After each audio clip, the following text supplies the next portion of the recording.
Our upcoming first look into the DCU later this year with Creature Commandos is gaining a little traction and excitement because, hey, it's our first eyes into the new universe. But it's also, well, it's drawing a lot of confusion because it's confusing. And just recently it was confirmed that the series picks up right after the events of Peacemaker Season 1.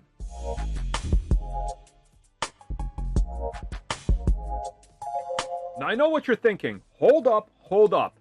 So, Peacemaker Season 2 is set in the DCU, but it's a sequel to Season 1, which is set in the DCEU.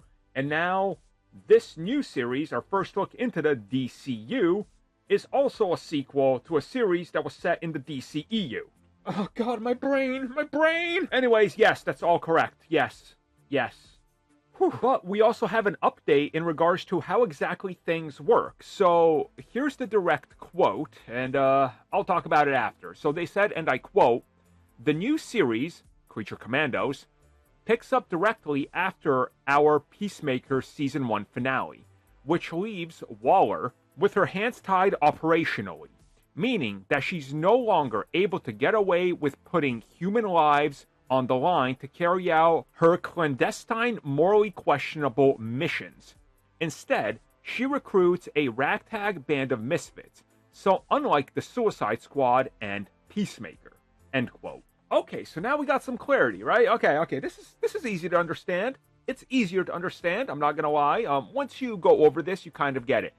Everything in Peacemaker Season 1 and the DCEU has happened, but after that, we know they're joining the DCU. So this is going to be our first look into what Amanda Waller does once she's been demoted. Let's put it that way. Not really demoted, but given a different task because, hey, you can't keep putting bombs in people's heads. That's bad. And Waller's like, well,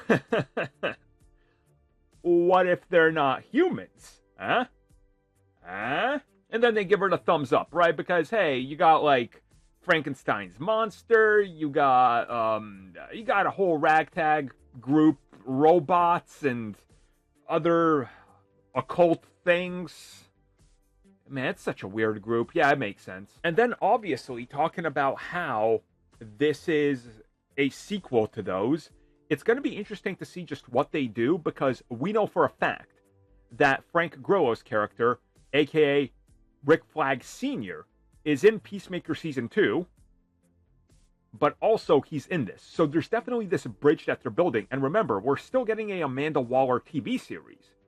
So that, again, is probably going to connect all this together, which gets me super hyped. So I'm getting a lot more hyped for this. Again, I tried to read them. They don't click with me. I'm not into the Creature Commandos in comics, but I hope that this can convert me to be a believer. There's something here that I like. I just need a push to love it.